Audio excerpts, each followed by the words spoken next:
네. 저는 서울에서 온 이 본명은 하나라고 하고이라고 합니다. 제가 정식으로 인사를 드린 적은 한 번도 없는 것 같아요. 근데 이제 버림에 다닌 지는 벌써 2013년부터 다녀가지고 한 3년 정도 됐고요. 제가 뭐 법문이라고 할 거는 전혀 없고, 그냥 삶의 기복이 조금 있었어 가지고, 말씀드리고 지금 이렇게 배움을 이렇게 계속해 나가면서 앞으로 어떻게 제가 살아갈지에 대해서 많이 생각을 하는데, 그런 얘기 잠깐 드리고 네, 말씀을 좀 드려보도록 하겠습니다. 사실 이런 자리에서 말씀드린 거 제가 되게 못하는데 봤더니 법화림은 스님께서 시키시면 해야 되고네. 웃음, 그리고 이게 또 아상을 또 깰 수 있는 그런 또 방법이다라는 얘기도 하셨던 것 같아서 그냥 두서없이 얘기해 보겠습니다. 네네. 저는 2023년에 직장 생활을 잘하다가 그때 2019년 정도부터 한 3년 정도 공황장애 우울증으로 굉장히 심하게 정신적으로 지금 힘든 시간들을 많이 보냈어요. 그때 절을 많이 다니면서에 좀 스님들께서 생활하시는 걸 보면서 많이 치유가 됐어요. 그래서 그때 많이 갔던 절이 송광사를 많이 갔었어요. 여기 오시는 분들이 많은 그런 이유로 또 오시는데, 이제 법정 스님 많이 뵙고 책 읽고 이러면서 또 스님을 또 뵙고 이러면서 많이 오시는데, 저도 법정 스님 책을 읽으면서 직장 생활을 한 2년 정도도 연장해서 웃음 버티고, 그러다가 이제 너무 이제 힘든 상태가 돼서 그만두고, 그러면서 마음을 많이 치유하고, 다시 제 사회생활을 시작하고, 그 사이에는 사실 출가를 할까라는 생각도 좀 했었어요. 근데, 그게 제가 정말 진리를 탐구하기 위한 마음이 아니라 도피성이구나 라는 거를 좀 느끼게 되면서, 이런 마음으로는 출가하면 안 되겠구나라는 생각을 갖고 다시 사회로 돌아가서 이제 직장 생활을 시작을 했는데, 그러고 나서 한 1년 있다가는 이제 암에 걸려가지고 내 웃음, 저의 시련이 거기서 끝나지 않고, 유방암 그래도 이기 진단을 받아서 요즘은 암이 치료가 잘 되거든요. 그래서 또다시 이제 직장을 다 그때 이제 진단받으면서 제 인생의 시계가 다 멈춘 것 같아요. 2023년 그게 10월이었는데, 그래서 모든 게 다 정지가 되고 1년 동안 이제 열심히 치료를 받고, 그렇게 지금은 회복이 됐는데, 사실 마음적으로는 그렇게 힘들지 않았던 것 같아요. 오히려 그 정신적으로 힘들었을 때가 더 힘들었고, 치료를 받으면서는 오히려 마음은 좀 많이 편했던 것 같고, 몸적으로 힘든 거는 그러니까 더 견딜만 하더라고요. 그래서 제가 치료를 받으면서 그 수술 전날에 이제 그런 생각이 들더라고요. 그 6인실이었는데 바로 옆에도 이제 천이 가려져 있고 6명의 사람이 있고 제 옆에 보호자도 있는데, 정말 세상에나 혼자밖에 없구나. 정말 이런 생각이 들면서 잠을 한숨도 못 잤고, 그러면서 밤사이 내내 부정적이고 제가 살아온 거에 대한 후회만 떠오르더라고요. 정말 너무 왜 이렇게 살았을까?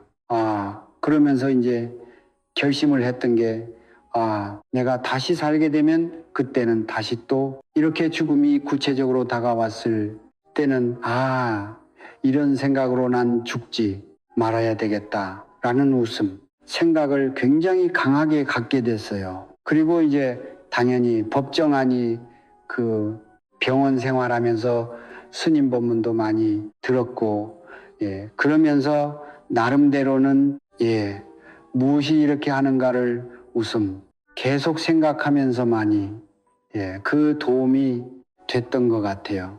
그래서 1년 동안 그런 생각을 갖고 회복을 하고 나서는 이제 지금은 일을 또 이제 간간히 하면서 생활을 하고 있는데 이제 지난번 수련회 때에 가서 이제 독참을 하면서 또 아니면 법분하시면서도 말씀하신 것 중에 제가 마음에 많이 와닿았던 게 이제 사는 것과 삶과 죽음은 하나다라고 이제 말씀을 하셨던 것이 저는 어쨌든 죽음이란 걸 한번 구체적으로 경험을 의뢰했으니까 예 삶을 이어가면서 이제 죽음이었을 때 어떻게 그걸 맞이하고 다음 생에는 그게 어떻게 이어질 수 있는가가 저한테 지금은 가장 큰 이제 화두인 것 같아요. 그래서 그런 것들에 많이 지금 생각을 하고 또 고민을 하면서 지내고 있고 그래서 그나마 지금은 그래도 초하루법 때 매번 참석을 하려고 많이 노력을 하면서 그 끈을 놓치지 않으려고 이제 노력을 하고 있는데 또 하나는 제가 지금까지 저는 심리학을 공부를 했거든요.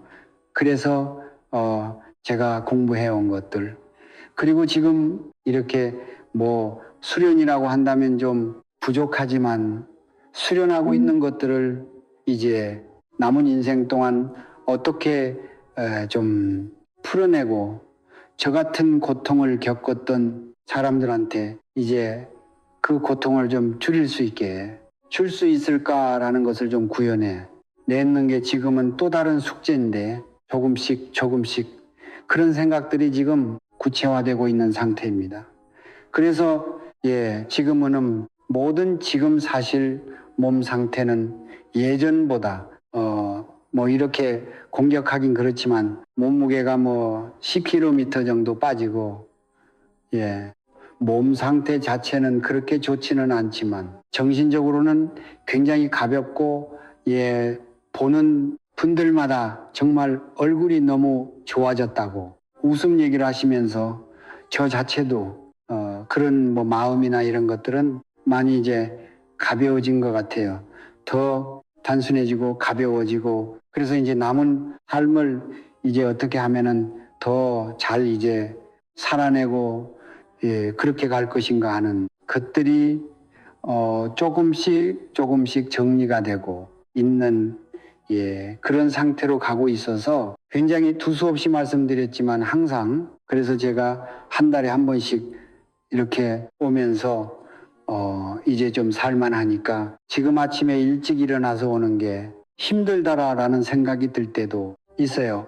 웃음. 제가 아침에 저는 당일에 오니까 보통 새벽 3시 반에 일어나서 이제 오는데 일어날 때 막 그렇지만은 그래도 이렇게 한번 와서 다시 그 생각을 그 가다듬고 예, 다시 또 시작하는 마음으로 한 달을 시작하는 마음으로 이렇게 매번 오려고 노력을 하는데 아직까지는 잘 모르긴 하겠습니다. 삶과 죽음이 하나라는 게 어떤 의미인지는 사실 잘 모르겠지만 계속 그거는 제가 탐구해 나가야 될 것 같고 제가 갖고 있는 이 생각들을 제 가까이 있는 사람들과 또 심리학을 공부하다 보면 마음의 고통을 겪는 분들을 굉장히 많이 만나게 되거든요. 그래서 그런 분들이 조금이라도 거기서 좀 벗어날 수 있게 제가 조금 먼저 길을 가고 있는 사람으로서 예, 지금 도와드리고 싶은 것들 그런 것들을 어떻게 구해낼지를 예, 이 버림을 통해서 많이 배우고 또 실현해 나가고 싶은 예, 그런 생각으로 항상 오고 있습니다. 예, 두서없이 드린 말씀 여기서 마치겠습니다. 감사합니다. 지금 질문 좀 받아주세요. 예, 지금 직장에서 하시는 일은 공부한 심리학하고 관계가 있는 일인가요? 네, 제가 구체적으로 무슨 일이에요? 지금 독특한 일인데요. 저는 지금 이제 아동학대나 이제 성폭력 피해를 입으신 피해자분들이 이제 사법기관 가서 조사를 할 때 그분들이 이제 이야기하기가 좀 힘드시니까 그 일을 그분들이 얘기할 때 옆에서 도와주는 또 그런 직업이 있어요. 뭐 구체적으로는 진술, 조력인이라고 하는 조금 독특한 직업인데요. 네. 그래서 지금 계속 그 기관, 그런 기관에서 일을 쭉 해 왔었기 때문에 주로 피해자분들을 좀 돕는 일을 하고 있습니다. 공황장애를 그 전에 앓으셨다고 하셨는데 지금 느끼게 그 원인이 무엇이었던 것 같으세요? 공황장애를 이제 겪는 공황장애의 가장 좀 기본적인 게 불안해서 비롯이 되거든요. 근데 저 같은 경우는 좀 일을 할 때 좀 완벽주의적인 성향이 좀 있었고 그래서 모든 것들을 항상 이제 거기에 너무 얽매여 가지고 생각하고 강박적으로 그걸 잘해내려고 하고 이러다 보니까 이제 그런 것들이 계속 저를 지치게 하고 마음을 지치게 하고 했는데 이제 지금 와서 생각해 보면 이게 뭔가 마음은 한 번쯤 내가 힘들다는 표시를 하는 것 같아요. 그런 징후들을 보내는데 근데 이제 그 징후들을 이제 제가 무시했던 것 같아요. 그러면서 계속 그냥 일을 하고 나를 돌보지 않고 이러다 보니까 결국은 정신이 난 더 이상 못 버티겠다 웃음 이러면서 이제 그 병이 되는 게 아닌가라는 음악 생각이 듭니다. 범죄 심리학이 어디에 도움이 되는 거예요? 수사하는데 도움이 되나요? 아니면 범죄 심리학은 궁극적으로는 이제 범죄를 더 이상 일어나지 않게 그렇게 해서 좀 안전한 사회를 만드는데 기여하는 게 가장 큰 이제 목적이겠는데요. 1차적으로는 이제 많이 언론에 나오는 건 이제 뭐 범죄가 발생하면은 범죄자들이 왜 저런 일을 저질렀는지에 대해서 지금 이제 심리적으로 분석을 해가지고 그런 사람들이 그런 심리 상태에 있는 사람들이 더 이상 그런 범죄를 저지르지 않도록 또 이렇게 도와주는데도 기여를 할 수도 있고 그리고 이제 그런 범죄자가 잡혔을 때는 어떻게 하면 잡을 수 있을지에 대해서도 많이 조언을 또 해줄 수도 있고요. 그리고 이제 피해자분들 같은 경우에는 피해 회복되는데도 좀 도움을 드릴 수 있도록 그렇게 범죄 관련된 분야에서 심리학이 적용된다라고 좀 이해하시면 됩니다. 네. 아까 그 생사가 둘이 아니다. 삶과 죽음이 다르지 않다. 그런 얘기를 들었는데 무슨 말인지 아직 잘 모르겠다고 하셔서 그런 얘기만 제가 조금 해볼게요. 존재하는 모든 것을 이렇게도 저렇게도 얘기를 하는데 결국 이게 생사다 이렇게 말할 때도 많이 있어요.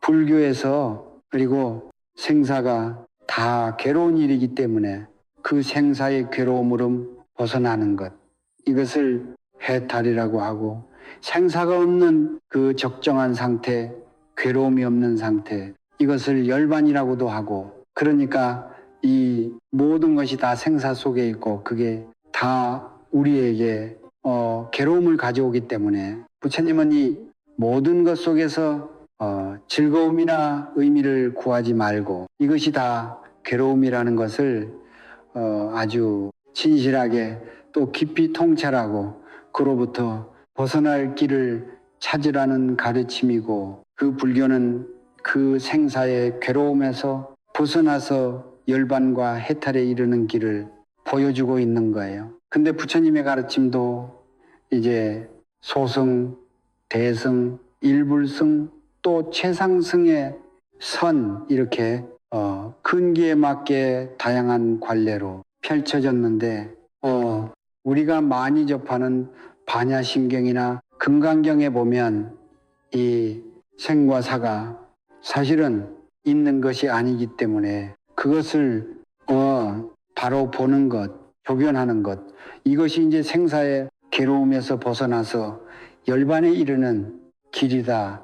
이런 가르침을 펴고 계시는 거예요. 그러니까 생도 실제하지 않고 사도 실제하지 않고 그렇기 때문에 생사의 괴로움도 없는 것이고 생사의 괴로움에서 벗어나서 일반에 이르는 것도 그 통찰과서 불어서 즉각적으로 일어나는 거지.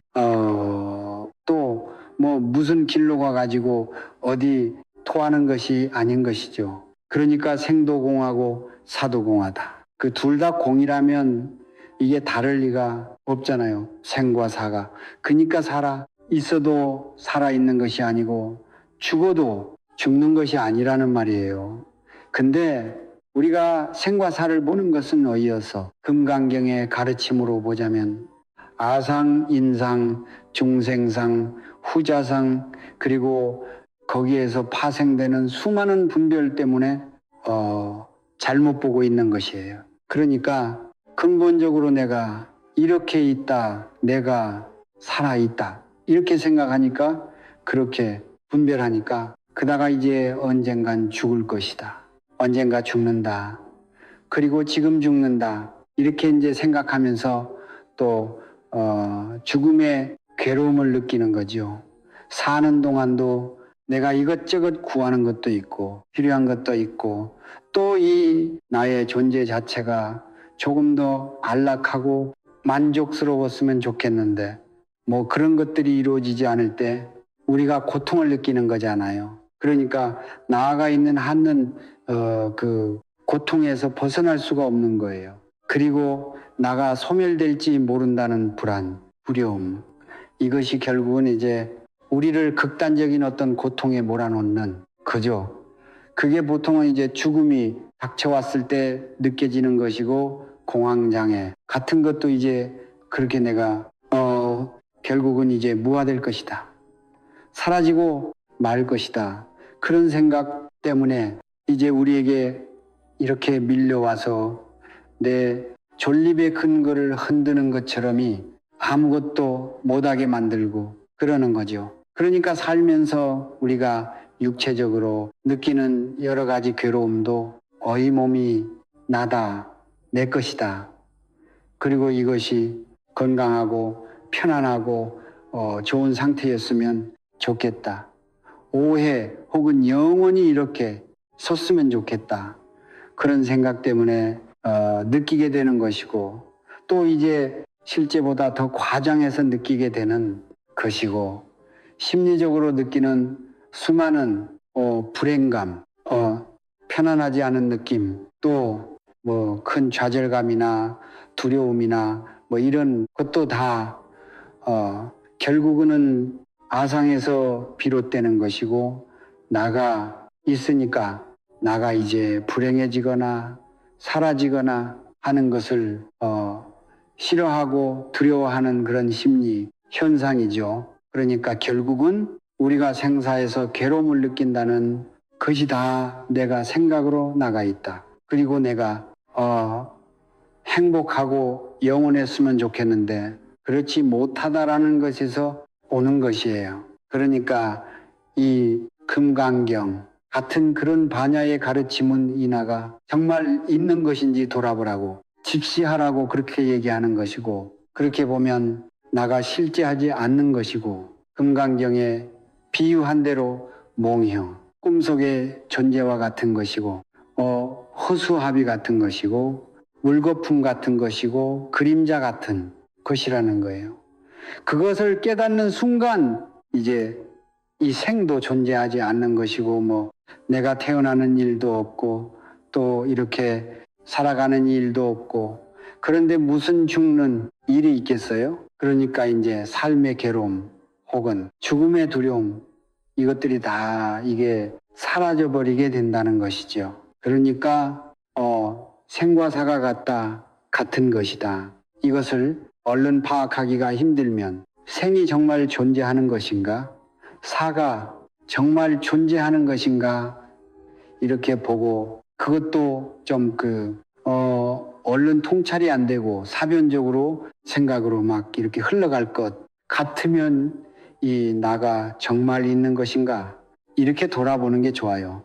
근데 이런 이제 생각이 얼른 결론이나 반야의 통찰을 이렇게 가져다 주지 않을 수 있으니까 이제 선에서는 그런 것 그냥 따지고 있지 말고 모든 게 다 꿈과 같은 것이고 물거품 같은 것이고 그렇다면 하면 꿈꾸기 전 물거품의 본질 이건 뭘까 이렇게 바로 파고들으라고 화두 그 근원을 향해서 그냥 내가 진실하게 묻고 이렇게 파고 들어가면 그 과정에서 아주 자연스럽게 내가 존재한다는 생각 그리고 내가 태어나서 지금 살아가고 있고 언젠가 죽을지 모르고 뭐 그렇게 생각하던 거 이런 것이 그냥 다 떨쳐져 버린다는 거예요. 그러니까 그런 뭐 무하의 문제라든지 뭐 생과사가 하나라는 문제 생사가 없다는 거 뭐 이런 것도 따로 이제 알려고 하거나 따지고 있지 말고 그냥 무엇이 이렇게 하고 있는가 이렇게 묻기만 하면 다 이제 떨쳐져 나가버린다는 것이 선의 가르침이에요. 무엇이 이렇게 하고 있는가? 이 질문은 얼마 전부터 제가 이제 우리 한 사상이 한에서 세상이 세상 모든 것 그리고 우리의 이 의식 활동, 정신 활동 그리고 이 세계 자체 이게 벌어졌다는 거 이것으로 이제 얘기를 많이 해왔는데 이제 그렇게 이제 돌려서 조금 얘기를 해볼게요. 원래 하나의 그건 모든 것의 근원이고 본성이라고 말할 수 있는 것 그것이 이제 존재하는데 뭐 존재한다 존재하지 않는다라고도 말할 수 없는 그런 무엇인가가 있다는 거예요. 불교에서 말하는 선에서 말하는 한 물건 혹은 우리의 그 본성 근본 마음 이것이 이제 그렇게 있다가 그것이 존재화될 때 한 알과 얼과 한울로 드러난다는 거예요. 세 가지로 한나 언어 어떤 움직임을 이야기하는 것이에요. 우리가 뭐 달걀이라든지 혹은 씨알이라든지 뭐 이런 거 이야기할 때 알을 쓰는데 그 알이 이제 어떤 형체로 드러난 것이라기보다는 어떤 움직임을 일으키는 그 힘 같은 것이에요. 그게 이제 모든 것을 사실은 존재화시키는 거예요. 제일 먼저 그것이 일어나서 이제 우리의 이식이라든지 또 이 대상 세계 이것이 생겨나는 것이에요. 그러니까 한날이 제일 먼저 나타나는 거고 거기서 한 얼과 한물도 나타난다고 말할 수 있어요. 그 한어은 정신적인 것이에요. 우리의 의식과 같은 거 이것이 이제 뭘 알아요? 이 세계가 있다는 것을 알고 또 내가 있다는 것을 알고 이것은 이것이다. 저것은 저것이다. 이렇게 분별할 줄 알게 되는 거죠. 그리고 이제 우연히 존재하는 것들이 이게 속한 세계, 공간 같은 것이고 그러니까 이 셋 중에서 제일 중요한 것은 실제로 이 모든 것을 일으키는 그 측면을 이야기하는 하나리예요. 그러니까 그것을 바로 파고 들어가면 내가 정신으로 뭘 알려고 하거나 혹은 이것저것을 분별하던 거 그런 것이 가져왔던 그 혼란이라든지 혹은 번뇌 이런 것을 그냥 즉각 벗어나 버리게 되는 거예요. 그러니까 우리가 살면서 하는 많은 생각, 고민, 번뇌 이런 것들이 다 내가 이 돼가지고 정신체가 되어가지고 지어가는 것들이잖아요. 근데 이게 끝이 없어요. 그게 이제 사실은 이 모든 것의 존재를 그냥 비추고 있는 그런 것인데, 그게 이제 사람의 경우에는 생각하는 쪽으로 이렇게 작동해서 수많은 분별을 하고, 그리고 그런 분별을 멈출 수가 없게 돼 버렸어요. 너무 오랫동안 그 정신적으로 뭘 이렇게 알고 또 분별하고 또 뭘 이렇게 추구하고 하는 그런 경향이 너무 심해져서, 그래서 이제 그렇게 뭘 알아가지고 모든 문제를 해결하던 그 습관이 이제 이 존재의 진리라든지 혹은 이 고통에서 벗어나는 어떤 길을 찾을 때도 생각으로 그렇게 가면 계속 생각만 이어지지 답을 안 가져오는 경우가 많거든요. 그래서 이제 무엇이 이렇게 하고 있는가? 이 질문은 그 하나리 모든 것을 실제로 이제 일으키고 존재하게 하고 움직이는 그것을 향해서 이제 바로 나아가도록 하는 거예요. 하늘의 움직임을 하늘의 근원을 향해서 나아가도록 그렇게 하는 일이라고요. 우리가 뭘 아는 것을 리치를 아는 것이라고 해서 리라고 말하고, 실제로 뭐 하는 것을 사라고 말하거든요. 근데 우리가 이제 이치의 생각으로 뭘 이렇게 알아보는 것에 너무 오랫동안 길들여져 가지고 실제로 이 세상은 일 속에서 돌아가고 있는데, 여기로 이 천안을 잘못하는 경향이 많아요.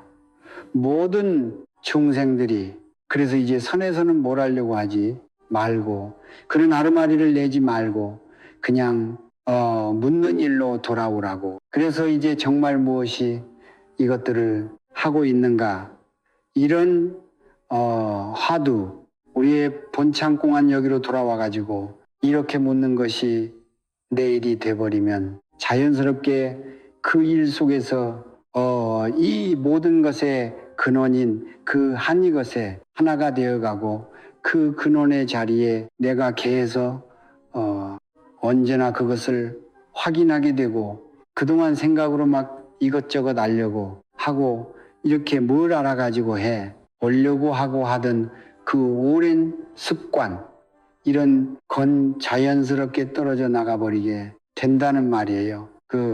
이제 그러니 우리가 이제 이 정신 활동, 하나의 활동, 이런 것을 벗어나서 실제로 이 세상이 나와 더불어 하나가 되어서 이렇게 움직여가고 있는 것, 여기에 개합하는 것이 법계와 하나가 되는 것, 이것이 이 진짜 뭘 알아서 문제를 해결해 보려고 하면서 계속 그 번뇌 속에서 고통스러워하던 그 흐름을 일거에 끊어버리고 그냥 이 존재와 하나가 되어가지고 그냥 그렇게 편안하게 심지어는 이 생살도 없이 그냥 그렇게 언제나 그대로 이게 만들어준다는 말이죠.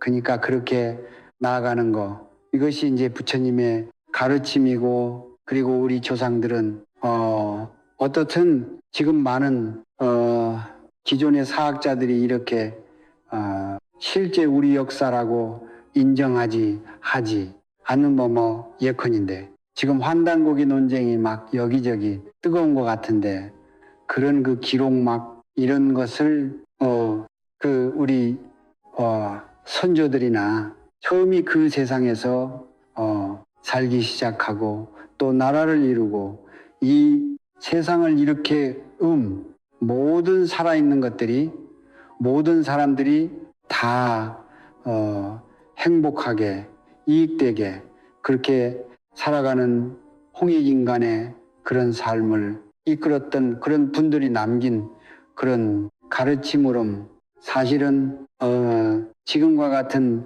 아주 혼란스럽고 엄청 복잡해져가는 이 현대사회에서 다시 살려내가지고, 그러니까 우리 삶의 어떤 근본적인 그 지침이나 그 본류로 만들어야 될 것 같은 그런 생각이 들어요. 아까 이제 금강경의 그 몽환 포영 이거를 이제 이야기했는데 우리가 이제 이렇게 내가 있고 이렇게 살고 있고 또 언젠가는 죽게 되고 막 이런 것이 실제라고 우리는 살고 있잖아요.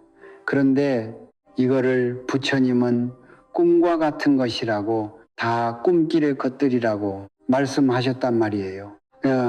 저 서산 스님의 삼몽시가 있는데 다시 한번 들춰보자고요.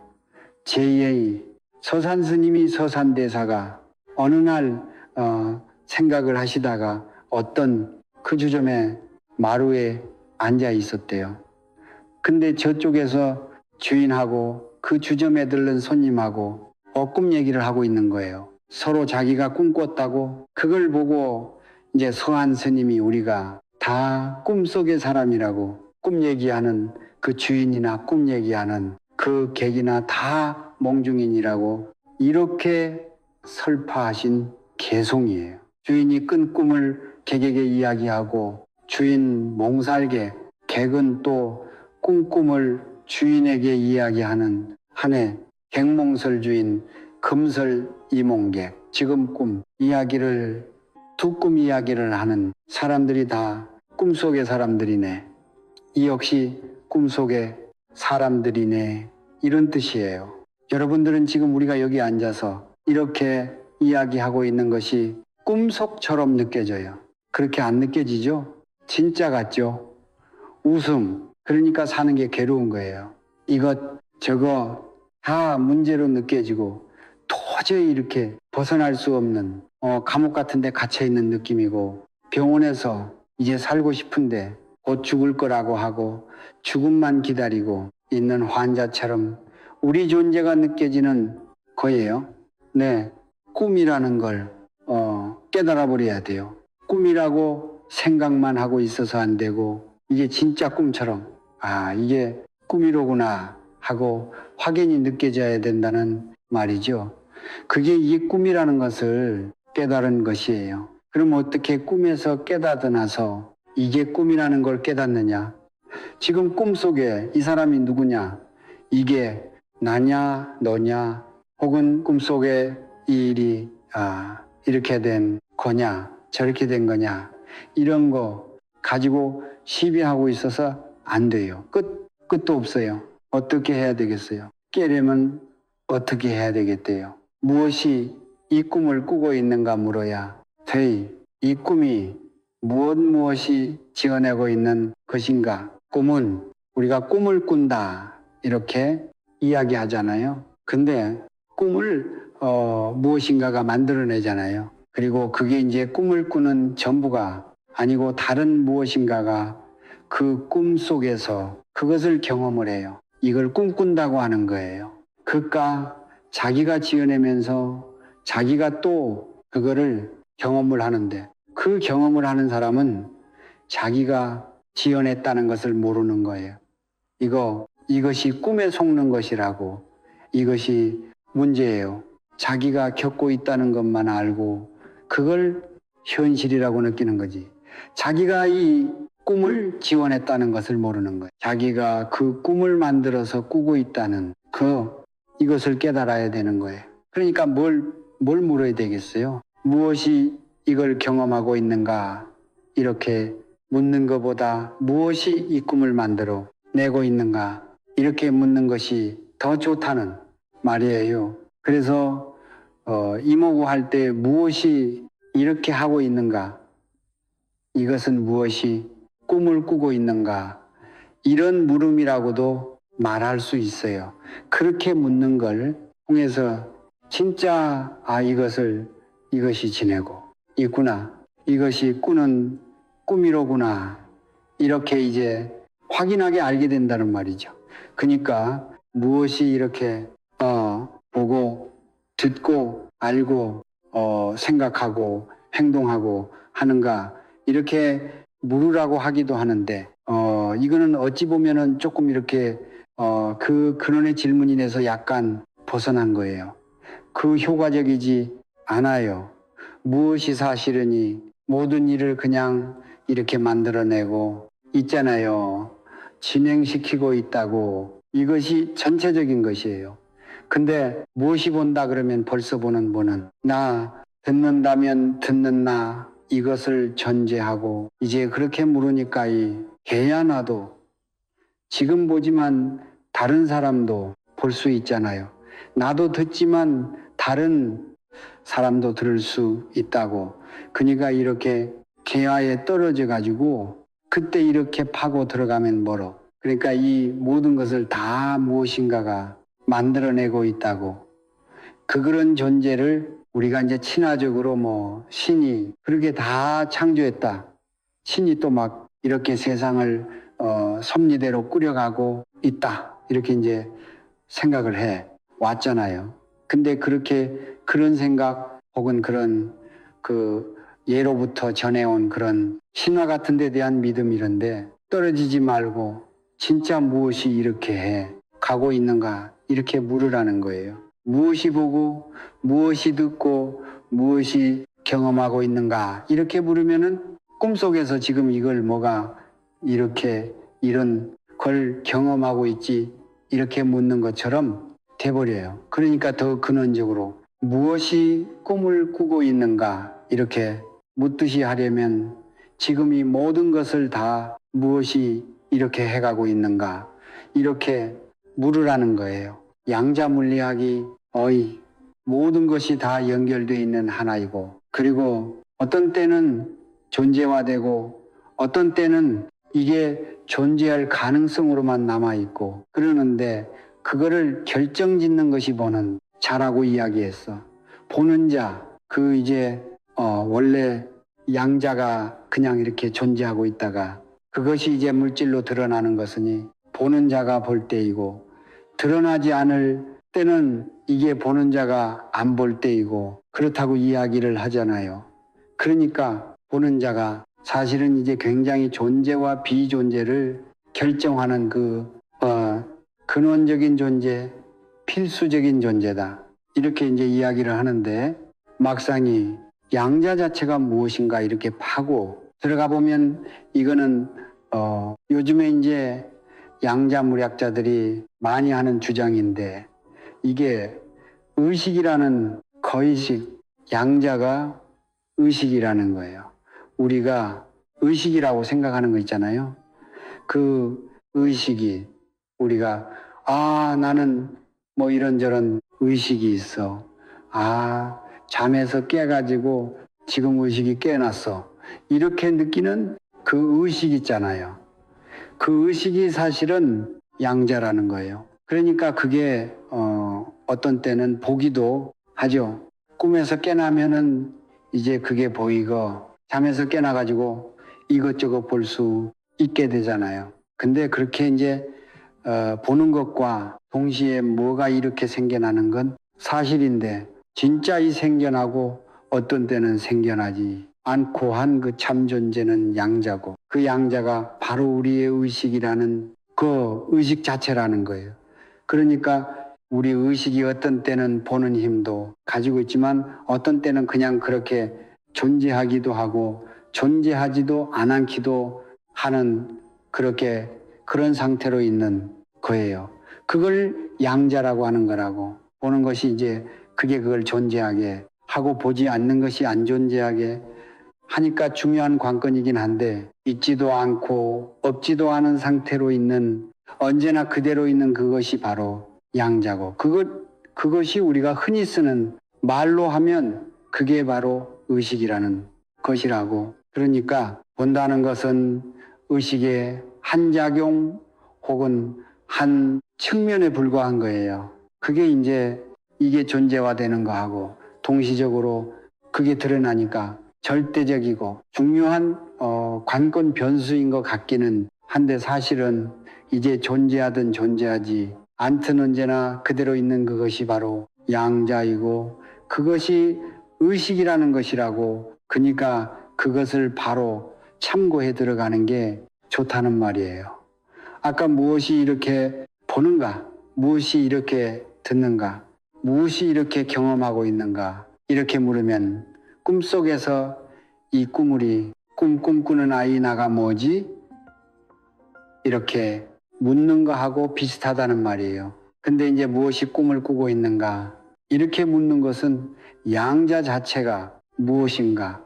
의식 자체가 무엇인가? 이렇게 바로바로 파고 들어가는 것과 똑같아요. 이게 이제 깨달음에 들어가는 더 빠른 길이라는 말이에요. 그러니까 이 의를 가지고 정신체를 가지고 뭘 이렇게 알아오던 습관대로 그 근원을 파고 들어가면 참 이게 좌절감 만들고 끝이 없어 보이고 답이 안 나오는 것 같고 너무 답답하고 막 그런데 이 열로 들어가 보면 지금 이렇게 하고 있어. 이게 그 너무 놀라운 거예요. 그리고 순간순간 너무나 이렇게 만족스럽고 의미가 있고 행복하고 활기에 넘치게 돼. 그게 바로 이제 이 법계와 일치된 그런 느낌인 거예요. 항상 그게 그렇게 이제 작용하고 있고 생생하게 이렇게 드러나고 있고 그러면서 모든 것의 그 근간이 되고 이 본성의 자리를 잃지 않고 그러니까 선이 이제 바로 개에 들어가게 한다. 바로 깨닫게 한다. 도하게 한다. 하는 것은 바로 이걸 이야기하는 거라고 막 이렇게 참고해가지고 계속 뭘 알려고 막 의심하고 그렇게 해가지고 하려고 하면은 이 얼에 떨어지는 거예요. 근데 바로 그 앞에 들어가면 이 알을 보면 돼. 이것이 지금 이렇게 하고 있잖아요. 그게 이제 꿈꾸는 자가 돼버리는 일이라고 꿈속에서 이나가 누구지? 너는 누구지? 이 일이 지금 어떻게 된 거지 막 이렇게 하는 게 아니고 꾸는 자가 돼버리면 이게 그냥 다 꿈이라는 걸 한 번에 다 통찰하고 어쨌든 꿈을 맘대로 할 수 있게 된다고. 꿈을 꾸기도 하고 안 꾸기도 하고 이렇게도 꾸고 저렇게도 꾸고 그러면서 그 꿈에 속지 않고 언제나 거기서 벗어나 있고 자유로운 상태가 되는 거죠. 그러니까 이제 결론적으로 생사가 하나인가 둘인가 혹은 생사를 벗어난 열반 이것이 생사와 둘인가 하나인가 또 이제 막 이렇게 불교 공부받다 보면 생사가 곧 열반이라고 막 하잖아요. 말도 안 되는 것 같고 생사와 일반은 완전히 반대말인데 왜 이걸 하나라고 하는 거예요? 그걸 이치로 따지고 있어서는 생각으로 알아보려고 해서는 혼란스럽기만 하고 끝이 안 보이는 것이라고. 근데 이렇게 이제 그렇게 뭘 알려고 하는 태도의 어뢰 길에서 탁 벗어나 가지고 그냥이 모든 걸 해가고 있는 날 지금도 이렇게 그 자리에 딱 들어서 버리면 아니 그냥 그러고 있다는 것을 알아차리기만 하면 그 순간부터 언제나 그런 거예요. 이게 바로 이제 생사에 괴로움이 없는 열반의 즐거움이라고 제 말씀이 이렇게 확 와닿는 데가 있고 또 그냥 그렇게 당장 그렇게 되실 수 있으면 좋겠어요. 수행을 한다고 막 하는데 불교 공부를 한다고 하는데 이게 참 어렵기만 하고 도무지 재미도 없고 진전도 없고 막 이렇게 느끼는 분은요. 부분에 오늘 제가 드린 말씀에 차안해 볼 필요가 있어요. 진짜 중요한 부분이에요.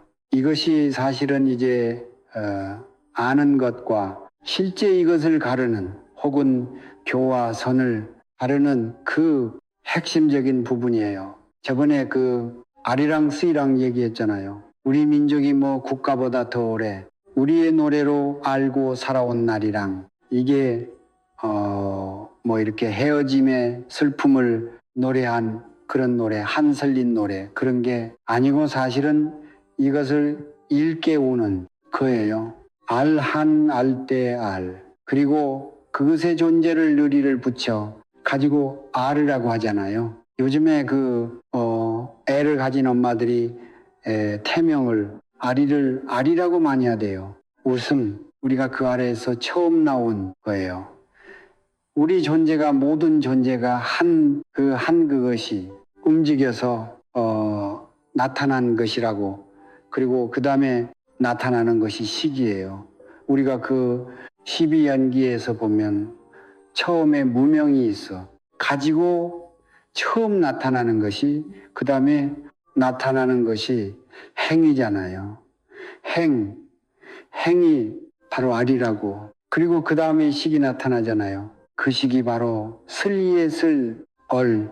그러니까 항상 뭐 이렇게 아는 것보다 실제로 뭐가 드러나는 거, 이것이 더 근원적이고 더 먼저 일어나는 일이라고. 그래서 이제 이 모든 것이 다 알로서 드러나는 거예요. 알로 인하여요. 그리고 그 다음에 우리가 이제 이렇게 의식을 가지고 깨나서 이것이다, 저것은 저것이다, 이러쿵 저러쿵 막 이렇게 알고 분별하고 이렇게 사는 거죠. 그러니까 먼저 아리와 쓰리, 이것이 이 존재계에서, 그 다음에는 우리죠. 우리가 이렇게 함께 어우러져서 이렇게 살아가는데 잘 그런 것이 아리라고. 아리랑 스리랑 우리랑. 그러니까 항상이 근원의 한, 그것이 이렇게 움직여서 이 세계를 이렇게 드러나게 하고 움직여가게 하고 또 우리 정신을 깨어나게 하고. 그래서 우리가 그 속에서 이것저것 알아보고 또 서로 알아보고 또 이런저런 생각을 하고 뭘 꿍꿍이를 가지고 이것저것 막 추구하고 하는 것이 다이 속에 있는 거예요. 그러니까 정신을 가지고 지금까지 뭐 이것저것 알고 또 꾀를 써서 막 이것저것 해오던 그것으로 근원을 향해서 나아가려고 하면 자꾸 막힌다고 힘들고, 근데 이 모든 걸 실제로 해나가고 있는 존재, 그것은 지금도 진행되고 있고 어디에나 있고 하니까 바로 거기로 들어가 가지고 그 자리만 놓치지 않으면은 그냥 다 만족스러운 거예요. 다 신나고 흥겹고 그냥 노래 부르고 춤추고 하듯이 그렇게 사라지는 거예요. 이것의 다른 말이 풍류예요. 풍류. 그러니까 풍류가 막 신나서 춤추고 노래 부르고 노는 거, 그런 말이기도 하잖아요. 근데 그런 흥이 이미 우리 안에서 이렇게 언제나 일어나고 있고 이 모든 걸 해가고 있고, 그러니까 거기에 맞추는, 거기로 돌아가는, 거기에 나를 맡기는 거, 내가 정신을 가지고 이러쿵 저러쿵 하고 뭘 막 잡으려고 하고 뭘 따라가고 막 이렇게 하는 거를 그치고 그냥 그것이 해 나가는 대로 이 바람에 흐름곡이 맡겨서 이렇게 그냥 존재해 가는 거, 이것이 제일 완벽한 삶이에요. 꿈을 꾸고 꿈에서 깨버리면 꿈이었구나 하고 알게 되기 하는데 더 이상 꿈을 꾸지 않게 돼 버리잖아요. 깨달음을 통해서 이게 꿈이로구나 하고 알게 되면 즉시 꿈에서 깨나가지고 열반에 들어버리고 없어져 버리는 게 아니고 여전히 꿈을 꿀 수 있게 돼요. 꿈의 주인이 된다고 할까?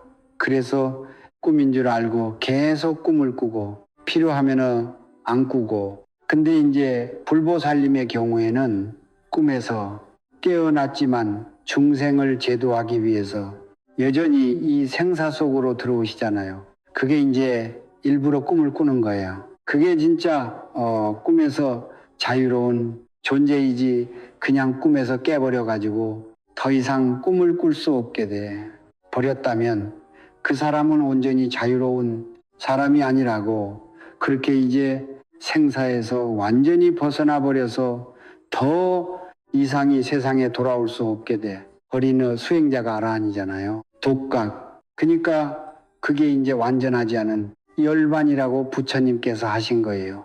중생을 제도하기 위해서는 꿈속에서만 그게 가능하다면 꿈속으로 뛰어들 수 있어야 되고, 보살은 꿈속에서 뭐 이런저런 일을 겪는 것이 역시 괴롭지만 다 꿈이라는 걸 아니까 뭐 아무 문제 될 것이 없잖아요. 걸리지 않고 꿈속에 뛰어들 수 있는 존재라고 기꺼이 꿈에 뛰어드는 존재예요. 아까 몽환포영에서 환희건은 이제 실제 하지 않는 거 그런 말이잖아요. 근데 우리가 삶이 무료하고 팍팍하고 하니까 그대로부터 사람은 상상 속에서 이 삶의 애환이라든지 혹은 문제 이런 거를 극복하려고 해 왔어요.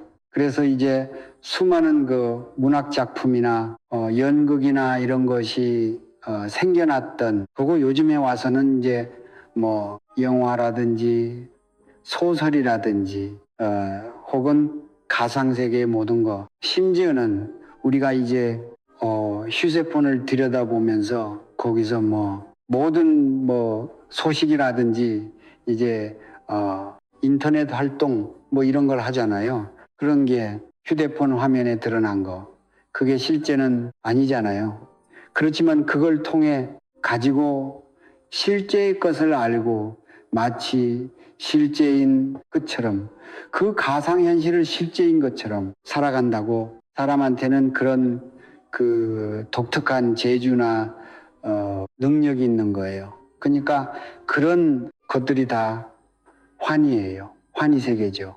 실제가 아닌 거죠. 그 우리 의식 자체가 그렇게 이제 환을 좋아하고 환을 추구하고 뭐든지 그렇게 연결시켜 가지고 환으로 해석해서 뭔 이야기를 만들어내고 거기서 뭔가 메시지를 얻거나 감동을 받으려고 해요. 그러니까 이렇게 기러기가 날아간다.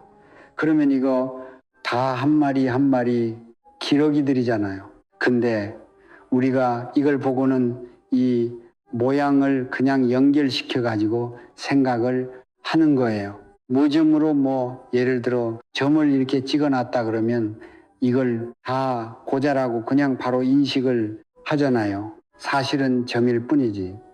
이 점과 이 점이 가까이 있을 뿐이지 다 그냥 따로따로 있는 점일 뿐이란 말이에요. 근데 이거를 그렇게 이제 인식하는 이 습관이 우리가 뭐든지 이렇게 이어가지고 연결시켜가지고 이렇게 어떤 존재나 이야기를 만들어내려고 하는 경향이 있어서 그러는 거예요. 그렇게 이제 환으로라도 뭘 좋아하는 그 때문에 이 세상이 혹은 우리 인생이 사실은 헛개비 같은 것인데 그걸 우리가 좋아해서 그냥 이 삶 속에 뛰어든 거예요. 그런 경향이 있어서. 근데 뛰어들어 가지고는 그게 환이라는 걸 잊어버려. 거기에 도취되면은 그러니까 영화 보면서 깊이 몰입이 되면 그 영화라는 걸 잊어버리고 실제라고 생각하니까 막 이제 화도 나고 눈물도 나고 막 그러는 거잖아요. 그런데 이제 뭐 감동하고 뭐 행복하고 즐거워하고 하는 건 좋은데 그 속에서 이제 너무 막 괴로워하고 할 수 있으니까 그런 사람한테는 이게 영화하고 실제가 아니라는 것을 일깨워 줄 필요가 있어요. 그러니까 그렇게 이제 되는 때가 있어요. 아주 어릴 때 이제 TV 화면에서 뭐가 막 나오면 그게 실제인 줄 알잖아요. 그랬다가 좀 지나면은 이제 철이 들어가지고 그게 TV 화면에 나오는 가상인 것이지 실제가 아니라는 것을 금방 안다고. 그러면 그 다음에 이제 화면에 뭐 이렇게 불이 나거나 어떤 애가 막 누구한테 얻어맞거나 막 하는 걸 봐도 애가 막 그렇게 공포스러워하지 않게 되는 거예요. 그러니까 그 정도 의미에서 저게 환이라는 것을 아는 그 본질을 깨닫는 것 이것이 필요한 거예요. 그게 환이니까 이제 나 영환 봐 저거 다 가짜인데 뭐 이렇게 되는 것이 목적이 아니고 이게 환이라는 것을 알고서 영화를 보면서 거기에서 이제 충분히 의미와 즐거움을 얻고 또 이제 괴로움이나 무료함 이런 것을 벗어나기 위해서 그리고 몽환포영에서 포는 물거품이란 말이잖아요. 우리가 물과 물거품 바다와 파도 이 관계로 많이 이야기하잖아요. 모든 것이 다 본질은 마음일 뿐이라는 말이에요. 그깟 마음의 바다, 마음의 물 같은 것이에요. 근데 여기서 파도가 일어나고 물거품이 생겨나고 가면 그거를 그때 이제 어떤 모양을 가지고 드러났으니까 그 본질은 보지 않고 그것이 물건 뭐 이런 거다, 이런 동그란 것이다, 이런 모양의 파도다, 이렇게 그냥 인식하고 그것 때문에 이제 집착하고 또 끔찍하게 싫어하고 막 하면서 이제 괴로움이 벌어지잖아요. 그러니까 모든 존재가 다 마음에서 일어난 물거품과 같은 것이라는 것을 알면 다 마음일 뿐이라고 똑같은 마음인 거예요. 그럼 그거를 따로따로 이제 분별하고 볼 때 거기서 벌어지는 애증의 마음, 또 고통 이런 것이 이게 사라지게 되니까 그 본질을 보라고 하는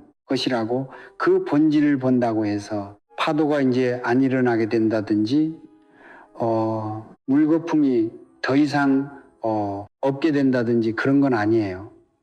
또 파도가 일어나고 또 물거품이 생겨나고 막 그러겠지만 이제 다 물이라는 걸 아니까 그것이 가져오던 어떤 고통이나 착각이 없어질 뿐이죠. 그림자도 마찬가지고요. 옛날에는 이제 해가 떴을 때 그 햇빛 아래 서면은 그림자가 있고 그래서 이게 그림자로구나. 그렇게 이제 알고 그 그림자는 실제가 아니지만 너무 실제하고 똑같은 닮은 꼴로 그렇게 나타나는 거로구나 하고 이제 다 그러니까 그 그림자에 속아가지고 막 괴로워하고 막 그런 일은 별로 없었을 거예요. 근데 지금은 이제 아까 환이라고 이야기했는데 휴대폰에 뜨는 거라든지 컴퓨터 화면에 뜨는 거라든지 막 이런 게 다 사실은 이 안에서 컴퓨터가 아주 빠른 속도로 이진법 계산을 통해서 드러내는 불빛이 꺼지고 켜지고 하는 디지털적인 그런 과정에 지나지 않잖아요. 그게 실제인데 우리는 그 화면에 떠 있는 그림 변해가는 거기 나오는 메뚜글 이런 것을 이게 실제라고만 알고 살아가니까 그건 이제 아무 문제가 없죠. 그렇지만은 그게 제 그림자라는 거 실제 아니라는 거 이런 걸 모르고 거기 너무 이제 집착하면은 거기서 큰 괴로움이 벌어지듯이 사실은 이 모든 것이 다 우리 마음의 그림자와 같은 것인데 그래서 이제 실제하는 것은 우리 마음일 뿐인데 우리가 그걸 그림자라는 것을 모르고 그걸 이제 실체로 생각하면서 실제로 생각하면서 거기에서 이제 수많은 고통이 벌어지니까 이건 그림자에 불과하고 이 그림자를 드리고 있는 실제 그것이 있다. 그것을 봐야 한다. 이렇게 이야기하는 거예요. 실제 그것이란 형상과 이름이 없는 우리의 본래 마음이죠. 그러니까 그거는 이제 보이지도 않고 잡을 수도 없고 심지어는 알 수도 없고 막 그런 거니까 그것의 존재를 인지하지 못하거나 인정하지 않거나 그럴 수 있어요. 근데 이제 근원을 찾는 사람들이 생사의 괴로움에서 벗어나기 위해서 존재의 실상을 찾는 사람들은 그런 그림자에 속아서 안 되고 이 그림자를 기적의 단서 같은 걸로 해서 그것의 실체가 무엇인지 이것을 봐야 돼. 그러니까 그림자는 실체와 똑같은 모양으로 비슷한 모양으로 그렇게 드러난다고 했잖아요. 그러니까 그 그림자를 보고서 이 그림자가 여기 나타난 것은 실체가 있기 때문이다. 이렇게 알면서 그 실체는 사실은 모양이 없는 거니까 볼 수 없고 들을 수 없고 확인할 수 없는 거지만 그 실체의 존재를 꿰뚫어야 된다고 데카르트가 굉장히 중요한 철학자였다고 하잖아요. 근세의 세양 과학 기술 문명에 그게 토대가 되는 그 철학을 처음 시작한 사람이라고 하죠. 근데 그 사람이 했던 제일 유명한 말이 나는 회의한다. 고로 나는 존재한다잖아요. 그러니까 이 사람은 그 전에 사람들이 이제 신학적으로 혹은 사회 통념으로 당연시 하던 거 이걸 다 의심해 봤어요. 사실은 그렇게 이제 의심하면서 과학기술이 발달하기 시작했잖아요. 뭐 해가 동쪽에서 떴다가 서쪽으로 지는 거 매일같이 우리가 보고 사니까 그렇다고만 알고 있었는데 그걸 처음에 의심하면서 과연 저 해가 도는 걸까? 그러면서 이제 이 지구가 돈다는 사실도 드러나게 된 거잖아요. 그처럼 이제 기존에 있던 그 명제들을 다 회의를 해 봤는데 회의해 보니까 다 회의의 대상이고 분명히 아는 거예요. 정말 많은 것들은 다 가짜예요. 근데 그럼에도 불구하고 마지막에 도저히 이제 더 이상 회의할 수 없는 것이 하나에 드러났는데 그게 바로 회의하는 자가 존재한다는 것이었다고. 근데 그거를 데카르트는 나라고 해 버렸어. 이게 데카르트의 실수예요. 그렇게 생각하고 회의하고 하는 것이 무엇일까? 이렇게 물었어야 되는데 그 회의하는 나가 있다. 이것은 부정할 수 없다. 이렇게 말해버린 거라고. 근데 그 나가 없어질 때도 있잖아요. 그러니까 이제 회의하는 자가 무엇일까? 그렇게 파고들었으면 언제나 그대로 있는 뭐 이렇게 존재화되지도 않고 그래서 사라지지도 않는 불멸한 자기 마음을 깨달았을 텐데 그게 나라고 회의하는 자인 이것이 나라고 그냥 결론 내 버린 것이라고 나가 존재한다고 결론 내버린 거예요. 그러니까 이 나가 과연 존재할까 이렇게 회의를 해보지 않아서 나가 존재하든 존재하지 않든 그대로 있는 자기 마음을 깨닫지 못한 것이라고. 근데 어쨌든 데카르트가 그런 방식으로 수많은 것을 다 해봤지만 그것이 회의하는 주체가 있다는 것. 이것을 결론으로 얻었듯이 우리가 이 모든 걸 다 그림자로 혹은 환으로 혹은 물거품으로 혹은 꿈으로 이렇게 안다면은 그렇게 아는 자가 있다고. 심지어는 그것을 일으키는 자가 있어요. 이 꿈을 꾸는 자, 물거품을 일으키는 자, 헛개비를 만들어내는 자, 그림자를 들이우는 자가 있다고. 그게 바로 실체, 참존재, 우리 본성이잖아요. 그러니까 그것을 깨달아 버려야 된단 말이에요. 그거를 그림자 보고 이거 그림자 여기 있구나 이렇게 확인하듯이 하려고 해선 안 돼. 그 실제는 모양이 없으니까. 그렇지만은 그림자를 보고 이 틀림없이 그림자가 나온 것은 뭔가 실체가 있기 때문에 그림자가 나온 것이다. 이렇게 알듯이 모든 게 다 환이라면, 그림자라면, 물거품이라면, 꿈이라면 이것을 일으키는 놈이 있다는 것을 여기에서 깨달아 버려야 된다고. 이것을 예사는 음담모에 소뿔이 이렇게 지나가면 아담밖에 속아가는구나 하고 알아차리고 깨닫고 또 먼 산에서 연기가 피피오르면은 저기 불이 났구나 하고 알아차리들듯이 그렇게 깨닫는다고 얘기했어요.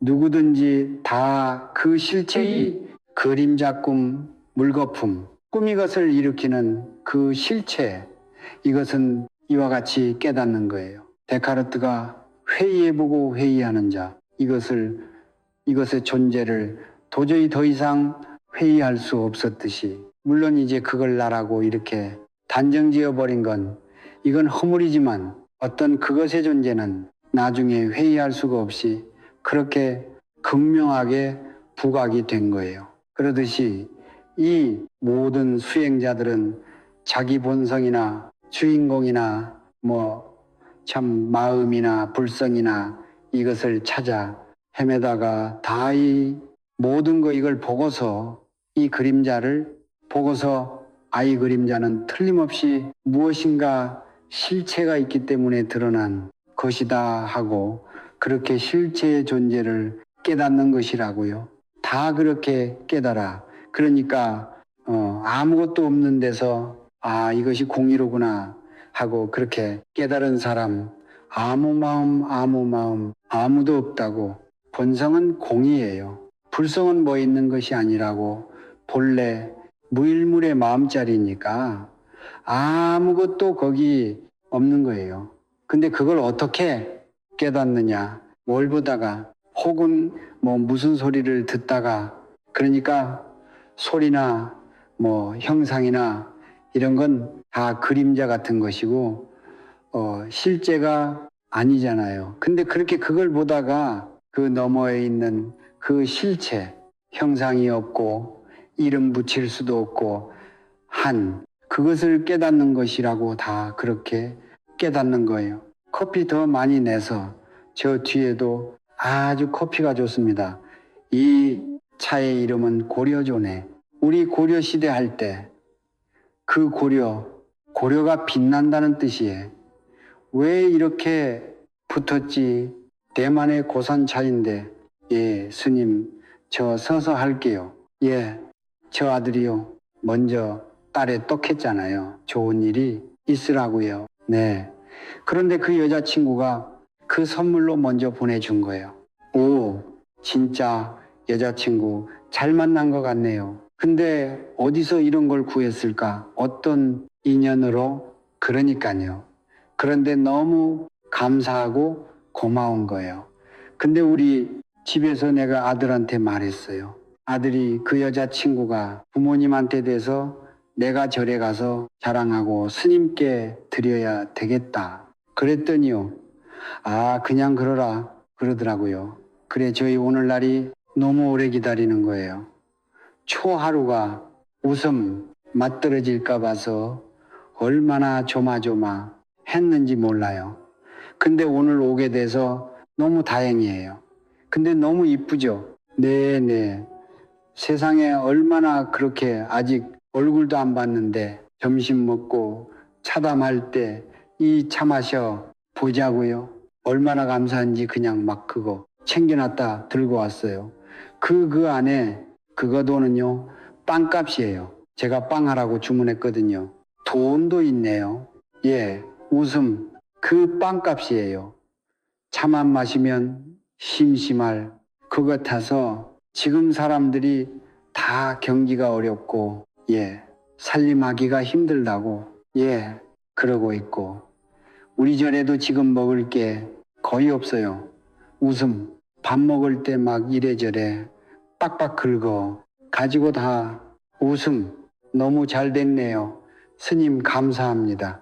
보살님 같은 분이 계셔가지고 나누고 막 이렇게 해주시니까 어려울 때 더 풍족한 느낌이 드네요. 너무 감사합니다. 예, 그 여자친구가 꼭 부살림 며느리가 됐으면 좋겠네요. 나라가 내일난 외환으로 이렇게 망하려고 하다가 사람들이 이렇게 나가서 응원봉을 들고 저지하고 싸우고 외치고 하면서 이렇게 기사 회생해가지고 이렇게 일 잘하는 정부부를 만들어내고 그 전에 지켰던 거 엉망이 돼가던 것을 많이 바로잡아가고 있고 또 우리는 조금 맡겨놓고 우리 일상으로 돌아와서 이렇게 자기 일을 이렇게 성실하게 하면서 이렇게 친해 와서 정말 이게 다행스럽고 이 역시 좋은 시간이었던 어떤 거 같이 느껴져요.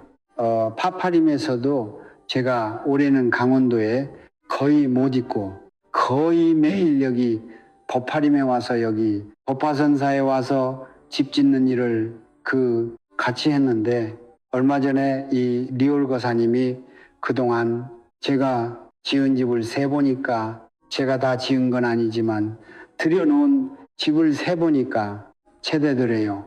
18개월 사이에 11체가 더 생겼다는 거예요. 좀 믿어지지가 않았거든요. 웃음 다 다시 세울까요? 왜 11개인지 처음에 보은하고 평등녀하고 옆에 목류당 이게 3개 들어왔잖아요. 그리고 이제 그 뒤에다가 유마방을 지었어요. 그러고 나서 이제 또 지금 승만방이라고 하는 그거를 들여놓게 됐잖아요. 그 벌써 5개예요. 이제 그런 거 들여놓는 것도 다 만들어진 집이니까 갖다 놓으면 될 것 같지만 사전에 사후에 해야 될 일이 많거든요. 그리고 그 올해 이제 새로 시작해 가지고 저 1단지, 2단지, 3단지 회장당 투가 들어왔죠. 그리고 지금 아직 완공은 안 됐지만 2단 이제 농림당 지어지고 있고 그 위에 이제 제가 있는 사례구라고 허당이 지어졌죠. 열채죠. 거기다가 이제 그 행랑을 그러니까 사람들이 비 안 맞고 이렇게 돌아다닐 수 있는 거를 만들려고 그 승만방 앞에 그러니까 보기가 그냥 전립식 건물이고 그래서 보기도 그렇고 그래서 그거를 하다가 옆에 이제 연장 같은 거 장비 이런 거 들여놓는 창고 같은 걸 하나 만들자고 했다가 이렇게 목조로 이렇게 틀을 짜놓고 보니까 그렇게 참고로 하기 너무 아까운 거예요. 그래서 그걸 방으로 만들자고 해가지고 지금 그걸 하고 있어요. 그것까지 해서 11채인 거예요. 실실 법화실 12채네. 웃음 어떻게 이렇게 많은 집을 그 짧은 시간에 들여놓을 수가 있었죠. 우리 돈도 없고 그랬는데 그게 놀라운 한 해였어요. 그냥 일에 빠져서 뭐 그냥 별 생각 계획 없이 그냥 그때그때 해야 될 일 하고 너무 더우나 비가 오나 눈이 오나 그냥 할 수 있는 걸 하고 막 이렇게 하다 보니까 이렇게 되어 온 거예요. 스님, 지난 법회에 한나 두울서이라고 저희 따라 했잖아요. 한나 맞아요. 한나 그것이 그 알을 얘기하시는 거였어요? 아니요. 그거하고 바로 이렇게 바로 연결시킬 수는 없어요. 아, 그래요?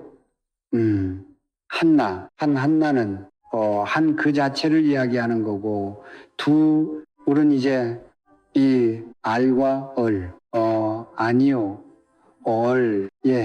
대상 세계로 이렇게 드러나서 그거를 이렇게 대하는 사람하고 그 대상하고 이거를 둘러볼 수 있잖아요. 그래서 두이라고 서인은 이제 나체 존재들 그걸이라고 하고 이 한과 또 이 세상 사이에 그렇게 이제 사람이라든지 뭐 개개의 것들이 이렇게 드러나 가지고 이 세계에서 이렇게 살게 되고 또 서로를 대하고 함께하게 되고 막 하니까 이제 그런 측면을 이야기한 거예요.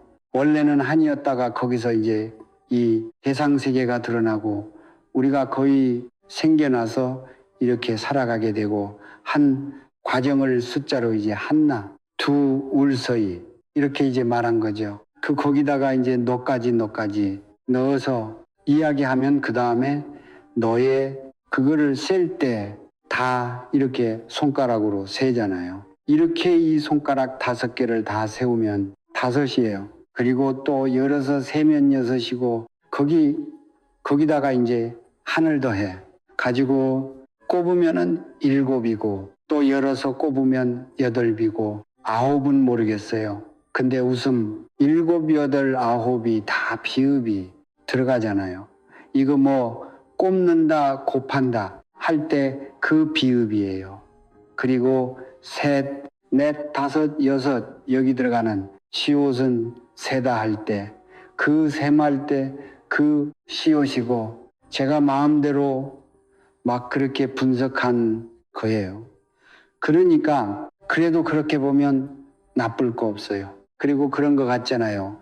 이 숫자를 그 천부경 같은데 쓰인 가림토 그 문자 나올 때 그 모양으로 쓰면 이게 하나예요. 그 다음에 이게 둘이고 이게 셋이고 이게 넷이고 다섯은 이렇게 다섯은 그냥 이렇게 해요. 그리고 여섯은 이렇게 여기다 하나 붙인 거, 일곱은 당연히 이렇게 여덟, 아홉은 이렇게, 열은 이렇게. 이것도 재밌죠? 너무 단순하고 이게 손가락 다 세운 거, 손가락 하나 세우고 두 개 세우고 이렇게 한다고 똑같잖아요. 이거 이제 하나로 쫙 해 놓은 거고 다섯은 여섯은 거기다 이제 또 하나를 얹은 거고 일곱 둘 셋 여덟 셋 아홉 넷 그리고 열은 이제 다 세우고 다 꼽은 거죠. 최근에 국무회에서 그랬나? 그 대통령 환단고기를 언급하면서 이렇게 무슨 내용이 오가고 하면서 이게 환단고기가 이게 위선이냐 아니냐 그런 논쟁이 다시 막 생기는 것 같아요. 근데 우리 기존의 그 사회 강단사학이라고 부르는 지금 이제 대학이라든지 학계를 완전히 장악하고 전제일실적인 그런 역사를 있는 그대로 기술하고 있다고 주장하는 그 역사는 환단곡이나 그 우리 조상들이 실제로 이렇게 나라를 만들고 왕조를 이으면서 이렇게 흘러온 역사하고는 거리가 멀 수 있어요. 지금 그 강단 사역에서 우리 한국사 뭐 이런 거를 보면 거의 당군 신화를 당군의 조선을 신화로 그냥 그렇게 아주 가볍게 그냥 그렇게 처리를 하고 넘어가거든요. 그러니까 신화일 뿐이고 역사에는 없었다는 거예요, 거의. 그런데 이제 중국의 역사를 보면 아주 구체적으로 이제 사기가 편찬되고 정리되고 막 그는 한서 때부터잖아요. 한나라 때부터. 그런데 그 한서 같은 데도 보면은 조선에 관한 언급이 상당히 많이 나오는 거예요. 그리고 실제로 한나라가 조선을 멸망시키고 사군을 설치했잖아요. 그리고 이제 지금 그 지명이라든지 혹은 산강 이런 것에 위치하고 이렇게 보면은 그 한사군이 뭐 낙랑군은 평양에 있고 대방군은 황해도 있고 막 이런 식으로 한반도 중북부 쪽에 있었던 게 아닌 거예요. 거의 대부분 다 이 북쪽의 지역에 있는 거예요. 그러니까 거기도 이제 조선화가 있었고 또 이제 나중에 예를 들어 당나라 태종이 고구려를 정벌하려고 쳐들어왔잖아요. 그때 이제 태종이 남긴 기록 이런 걸 봐도 갈산에 올라서 평양성인가 조선어 평양성을 구워보니 뭐 이런 말이 나온단 말이에요.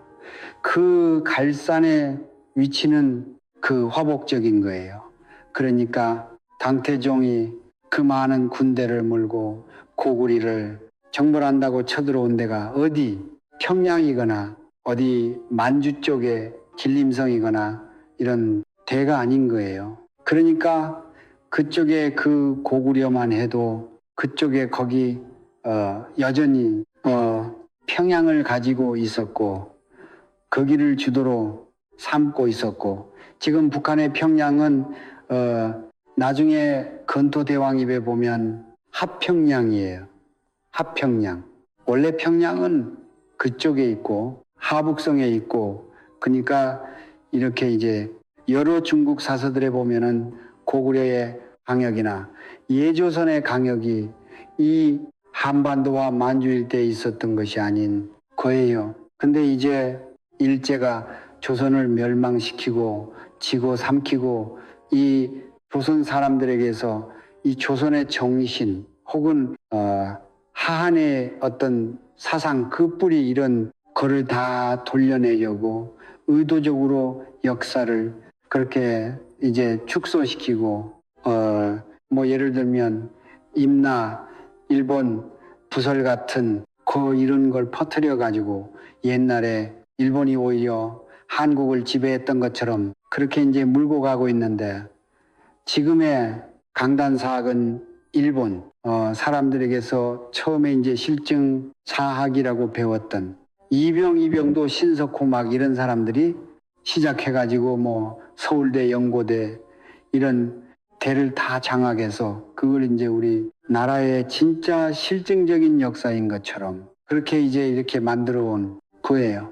그러니까 그런 사람들이 거의 다 일본의 이제 유명한 사학자들이 이 조선을 연구하면서 조선이 이제 식민지 되기 전부터 이제 이 정알론을 가지고 계속 이제 조선에 대해서 연구해오고 역사적인 뿌리라든지 이렇게 문화적인 그 흐름 이런 거를 이게 조작해 왔잖아요.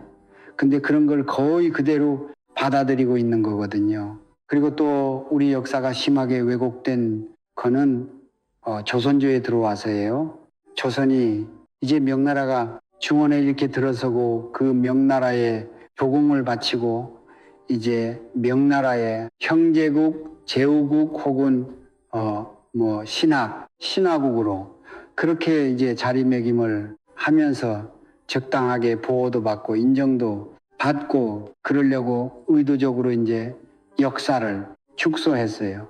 태종도 그랬고 세조도 그랬고 그때까지 있던 역사서들을 다 수집해가지고 불태워버리고 그리고 그런 역사서를 소장하고 있으면 찬명하고 그 누가 역사서를 가지고 있다는 것을 밀고 하면 그 사람한테 그 찬명당한 사람의 재산을 다 주고 이런 식으로 해 가지고 500년을 흘러온 거기 때문에 그 사이에 옛날 역사서들이 다 없어져 버린 거예요. 지금 이제 우리나라에 남아있는 역사서는 제일 오래된 게 삼국사기잖아요. 삼국사기는 고려 때 뭐 13세기인가 1년인 그 김부식이 만든 거잖아요.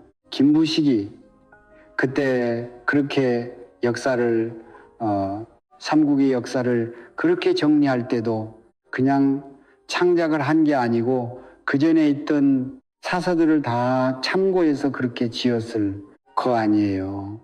그래서 그때 거기 나오는 지명이나 막 이런 것 저런 거 보면은 지금 한국에는 없는데 중국에 있는 게 많은 거예요. 예를 들어 백제가 황산벌에서 마지막 그 결사대가 이제 신라를 물리치려고 싸우다가 다 전사하고 그래서 이제 백제가 망했잖아요. 근데 황산이 어디가 있어요? 지금 우리는 부여 어디쯤에 있어야 될 것으로 생각하잖아요. 부여 근처에 황산 없어요. 근데 중국에 황산이 있잖아요. 거기 백마강도 있고 그 여러 가지 거기 나온 무슨 산성의 규모라든지 뭐 이런 것 저런 것이 백제가 이 금강 주변에 그렇게 있다가 없어진 작은 나라가 아닌 거예요. 대륙에도 있었고 어쩌면 대륙에 더 중심부가 있었고 고구려도 그랬고 심지어는 신라도 그랬고 심지어는 왜도 원래는 그 만주 쪽에서 그 중국 쪽에서 시작해가지고 나중에 섬으로 건너간 거예요. 그러니까 그렇게 이제 역사가 여러 번 고려 때 김부식이 그렇게 한 거부터 이제 그때 이제 김부식의 그 사대주의적인 태도와 다르게 석경 천도설을 주장했던 묘청 같은 사람이 있었잖아요.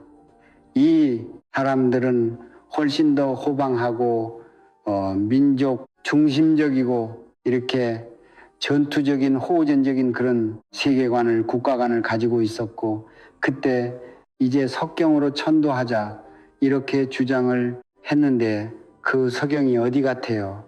지금 다 이제 개경에 개성에 서울을 두고 있다가 평양으로 전도하자고 주장했던 것으로 알고 있잖아요. 근데 평양이 서쪽에 있어요? 북쪽에 있어요? 개경의 북쪽에 있죠. 정북 쪽에 있죠. 그럼 북경천 천도설 이렇게 해사되는데 왜 서경천도설이라고 했을까? 그때 평양은 저 원래 조선나 근처에 있던 그 평양인 거예요. 그리고 개경개성이 지금 고려의 수도였을 거라고 생각하는데 이것도 아닐 수도 있어요. 중국의 어디 요하나 뭐 그 근처에 있는 그런 데가 개봉인가 그런 데가 고려의 원래 수도였고 그때 이제 옛날에 평양으로 그쪽으로 가자 이렇게 막 얘기했으면 그 평양은 서쪽에 있거든요. 그러니까 서영 천도설이 그쪽으로 가자는 주장이었을 수 있다는 말이죠. 그가 그렇게 많이 사실은 왜곡돼 있는 거예요.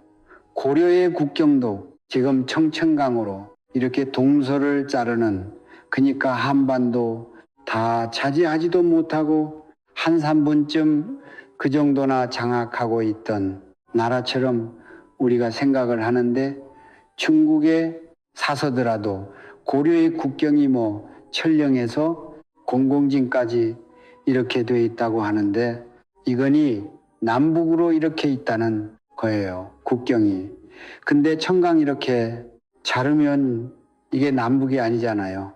동서로 자르거지. 그리고 뭐 거의 뭐 200년인가 뭐 저거 400인가 막 이렇게 나오는데 그런 것도 맞지가 않고 청천강으로 해서 고려하고 뭐 중국의 뭐 송나라나 거란이나 이런 데하고 국경이 그렇게 돼 있었다고 한다면 이게 맞지가 않는 거예요. 그러니까 그렇게 많이 이게 왜곡돼 있다고 삼국의 역사, 고려의 역사 다 왜곡이 돼 있고 그 조선조에 와가지고는 특히 이제 사대주의 뭐 그런 기본적인 정책국 때문에 우리가 완전히 잘못된 역사를 실제라고 잘못 배워서 그렇게만 알고 있는 거죠. 근데 이제 옛날에 사라진 그 역사서들이 그렇게 이제 목숨 걸고 집에다 비장하거나 이렇게 자손들한테 그런 사람들이 없을 수가 없잖아요. 그러니까 그런 게 이렇게 계속 내려왔을 테고 환장고기 같은 책은 삼성기 그러니까 환웅 단군이 세 분을 삼성이라고 해요. 그분들이 나라를 열었던 그 이야기를 적은 그런 이제 역사서들 그리고 단군세기 그리고 태백일사 북부역기 태백일 사인의 권을 책을 모아놓은 거예요. 편집한 것이라고. 근데 김부식도 그랬고 하마천도 그랬고 모든 역사가들이 이게 역사서들을 모아가지고 그걸 토대로 해서 역사를 새로 팽창하는 거예요. 그러니까 그때 당시의 시각이라든지 그때 용어라든지 뭐 이런 거를 써서 그때 사람들이 알아볼 수 있게 역사를 만드는 거죠. 근데 이제 지금 강단사학에서 환단기 같은 거 이런 게 위서라고 주장하는 근거가 뭐냐면 이게 옛날 사서에는 도저히 등장할 수 없는 용어들이 나온다는 거예요. 예를 들어 문화라는 말이 나오는데 이 문화라는 말은 일본의 명치신 때 처음 쓰기 시작한 말이고 그전에는 없던 말이라는 거예요. 그러니까 이 말이 나오니까 이건 위서라는 거예요. 왜 그런 거 가지고 이 어렵게 역사적인 그런 탄압을 통해서 살아남아서 지금까지 전해지고 있는 우리 민족의 그 근본적인 사상이나 뭐 지향이나 혹은 이게 살아온 자취 그거를 막 그렇게 왜곡할 수가 있어요.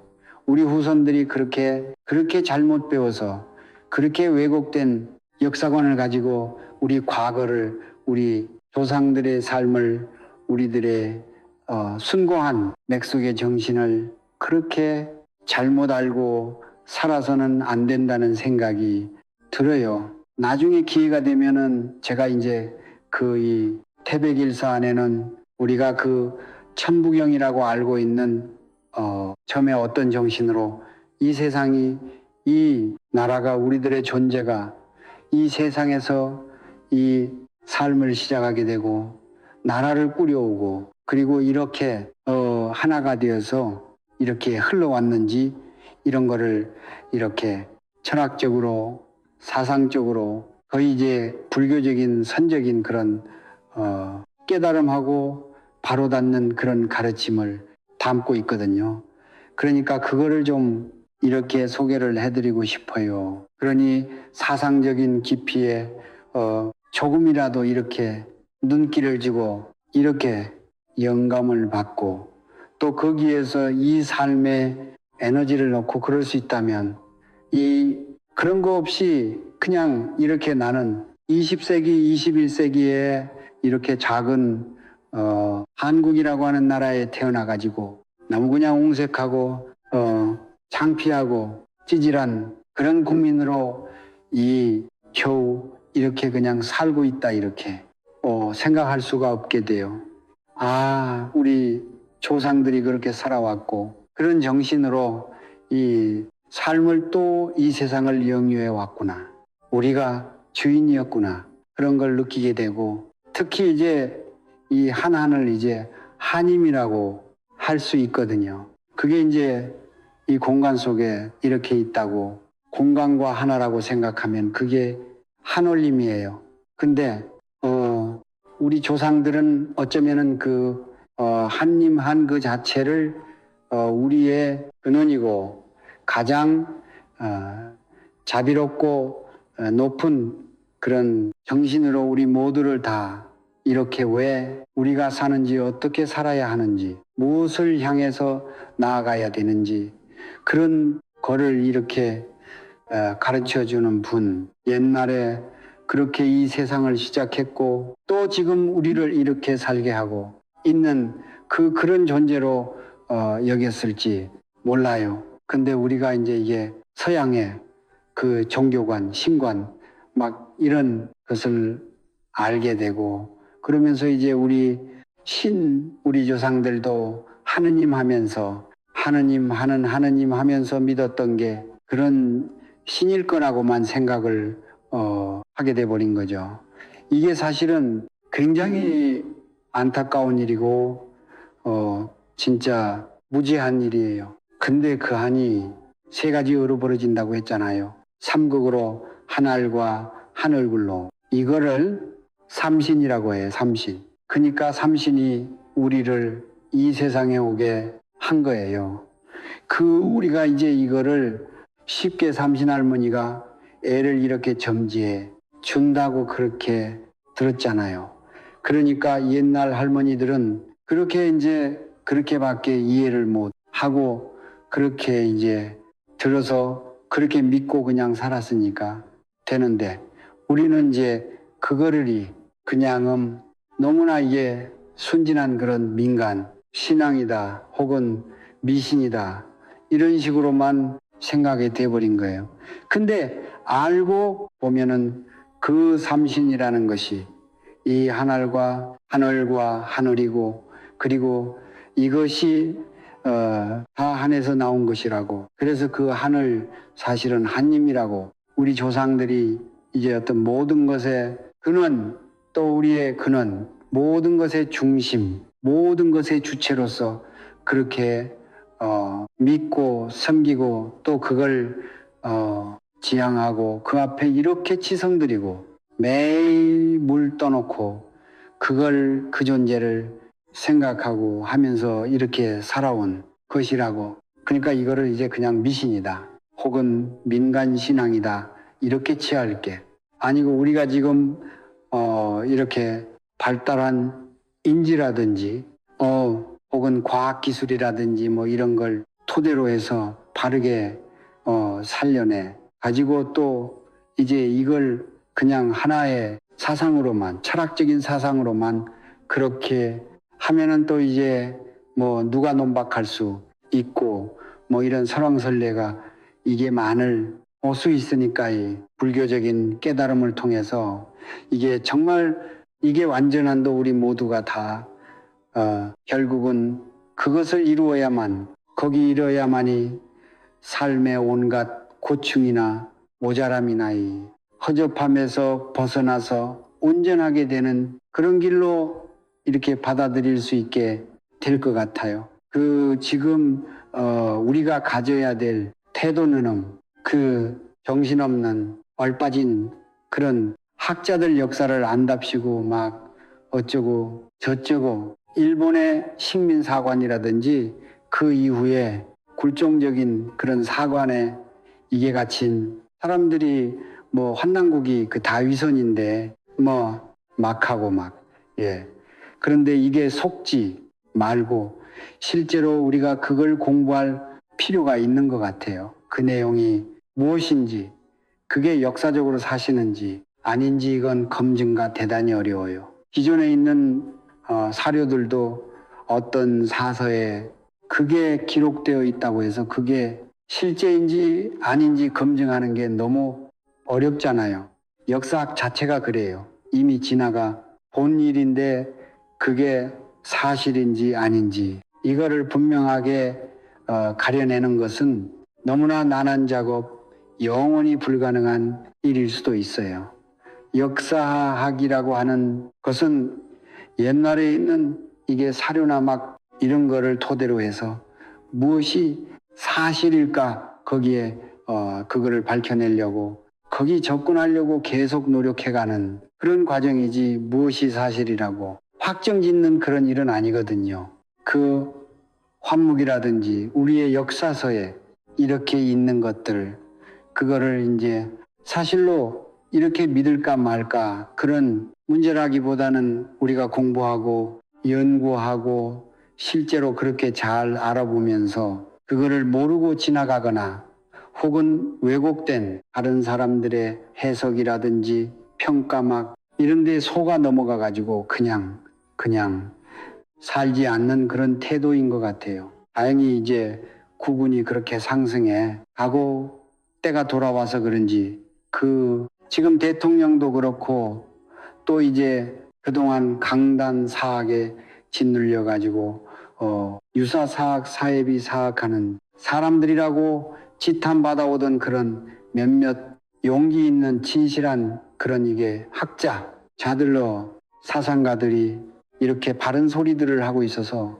이것이 이렇게 때를 만나서 사람들의 이렇게 동의와 수긍, 호응, 어을 얻는다면 이게 아마도 인류의 미래 사회가 이게 지금처럼 막 불안하게 파국으로 치닫는 게 아니고 이게 완전히 새로운 세상으로 새로운 문명으로 이게 진입에 들어가서 모두가 다 이게 지금처럼 막 서로 경쟁하고 물어뜯고 죽이고 하면서 그냥 저만 잘 살아보려고 하는 이 아수라장 같은 세상에서 사람들이 다 서로 위하고 이게 하나가 되어서 더 좋은 세상으로 더 좋은 인생을 살아가는 또 그런 인생을 통해서 이 우주와 우리 존재를 꿰뚫고 있는 도를 진리를 이렇게 찾아나가는 그런 세상으로 이렇게 만들어가는 이렇게 아주 좋은 아주 훌륭한 완벽한 그런 길잡이가 될 수 있지 않을까 그런 생각이 들어요. 사실은 부처님의 깨달음이 참된 진리를 이렇게 만찬 하나에 드러내서 긴 역사 동안 사람들을 교화해 왔지만이 세상의 문물이 이게 동양 사회를 압도하면서 불교도 하나의 종교, 뭐 하나의 믿음인 것처럼 그렇게 치부되고 있잖아요. 그 불교적인 무슨 주장을 하고 뭘 얘기를 해도 불교에서 저렇게 얘기하지만 우리는 그런 거 안 믿어. 우리는 이런 걸 믿어. 뭐 이런 식으로 해버리면 그만인 거예요. 그동안 이렇게 혼란스럽고 많은 사람들이 힘들어하는 이런 세상에서 진짜 필요한 것이 진리인데 불교인데 사람들이 이 불교에 점점 관심을 잃어가고 정신없이 그냥이 현대에 복잡하고 어지럽고 방향 없는 일상에 매몰돼 가는 것 같아서 너무 안타까웠는데 어떻게 하다가 저도 모른 채로 그냥 그렇게 불자로서 혹은 수행자로서 이렇게 살아오다가 지금의 이 하나의 정신 혹은 사상 혹은 그 실제 역사 이것을 이렇게 접하게 되어 가지고 그게 또 이제 불교적인 그런 안목이나 통찰로 비춰볼 때 이게 너무나 연결되고 같은 것이고 그래서 이게 이런 틀로 실제 그 불교적인 수행과 깨달음의 길을 이렇게 설명하고 그 길로 이렇게 같이 가게 해도 좋겠다는 그런 생각이 들어서 자꾸 뭐 이런 얘기를 하는 것입니다. 그저께 도량에 사는 식구들끼리 우리가 계속 일만 하고 또 이렇게 법의 지음에 이렇게 사람들 모이면 이게 뒷바라지하고 막 이렇게 하느라고 이게 우리끼리 하는 수행을 잘못해 와서 한번 수련회 같은 걸 하자고 해서 그래서 봉화에 모였거든요. 오랜만에 봉화에 갔더니 이렇게 두량도 너무 깨끗하고 아름답고 그 수행을 할 만했어요. 그래서 막 하려고 했더니 또 거기서 봉화 지키던 설림보살님이 이참에 어디 좀 가보자고 협곡 열차를 타고 웃음 거기 옛날 탄광촌에 이렇게 가보는 그런 코스가 있는데 좋다고 해가지고 제가 이래서는 안 되는데 싶으면서도 웃음 따라갔다 왔어요. 근데 참이 그 낙동강 상류 그 맑은 물 따라서 기차가 가는데 그 풍경은 너무 맑고 좋더라고요. 오랜만에 이렇게 조금 안기도 하고 독참도 하고 하니까 그런 시간이 의미가 있었어요. 그리고 봉화 조량이 너무 제가 여기서 이제 일하고 하느라고 거의 방치돼 있다시피 해서 이게 많이 아까운 생각이 들더라고요. 그 전에 이제 한 달에 한 번씩 수련회를 하고 이렇게 우리 법화림의 불자님들이나 혹은 외부의 불자님들이 와서 이렇게 실제 수행을 하면서 많이 보람있어하고 감사해하고 그랬는데 이게 중단된 것을 다시 이제 시작은 하긴 해야 될 것 같아요. 그리고 청년회가 조금 그 위축돼 있어서 제가 일에 팔려 있는 사이에 우리 청년 회장이 또 올해 청년회장이 출가를 해 버리고 그러는 바람에 몇 달집 못 모여가지고 그러고 있는데 이제 올해 연말에 청년회 한번 좀 이렇게 찬찬히 다 공지를 하고 알려 가지고 이번에 안 오면은 이제 청년회는 다시 못 들어온다. 웃음. 그래서 청년들을 불러 모아야 될 것 같아요. 가장 그 좋은 배움은 같이 살면서 그냥 일어나는 거예요. 같이 공존하는 가운데 동행하는 가운데 자연스럽게 동화되고 전해지고 일체가 되고 수련회를 꼭 몇 모여 가지고 몇 시에 뭐 입제식하고 뭐 법문하고 좌선하고 막 이런 식으로 아니어도 그냥 같이 지내보는 같이 있어보는 그런 시간으로 조금 더 부드럽게 이렇게 그리고 조금 사람들이 더 편하게 동참하게 그렇게 해도 좋겠다는 생각이 들어요. 어쨌든 앞으로 수련이 열리면 많이 와 보세요. 와서 하나도 이렇게 어렵고 또 겉돌고 싫고 막 그런 것이 이렇게 없는 그런 수련회로 이렇게 만들어져 갈 것 같아요. 지금은 때가 되었고 우리도 어느 정도 이게 준비가 되었고 다 이제 충분한 어떤 경험과 노하우 그리고 서로에 대한 믿음을 가지고 이렇게 해나갈 수 있으니까 앞으로 하는 수련회는 참 훨씬 좋을 것 같아요. 제가 그동안 이제 너무 많이 혼자 떠들다가 10분 법문하는 식으로 이렇게 돌아가면서 해봤는데 지금이 초하루에 모여가지고 하는 거는 아직 조금 이제 자리가 안 잡혀서 그렇지 도량에 사는 사람들끼리 매일 그렇게 하는데 이건 정말 효과가 좋아요. 이렇게 자기 얘기를 어떻든 해보면서 이렇게 그냥 절에서 수동적으로 소극적으로 막 그렇게 지내던 분들이 조금 더 이렇게 중심을 가지고 참여적으로 그렇게 살 수 있게 된 거 갖고 자기 생활하고 지내는 거하고 이 자기 내면에 수행하고 이거를 일치시킬 수 있게 되어가는 것 같고, 그 과거의 경험도 과거에 살아온 것도 그냥 기억으로 젖혀둔 게 아니고, 지금 살려내 가지고 치유할 건 치유하고 또 수행으로 돌이켜서 이렇게 새로 힘을 얻고 하는데 굉장히 좋은 것 같아요. 그래, 이건 조금 더 적극적으로 해 나가려고. 그러니까 나는 뭐 불법이 뭔지 하나도 모르는데 무슨 법문을 하라는 거야 하지 말고 그냥 아무 얘기나 해도 돼요.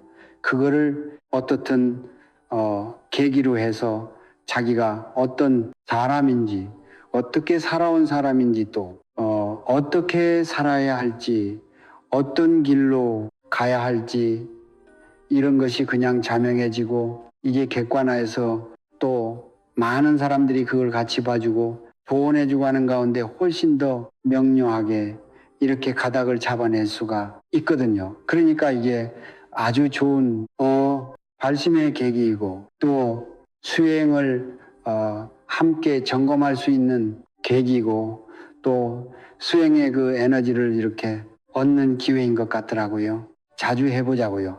그러니까 시키면은 무조건 하세요. 네.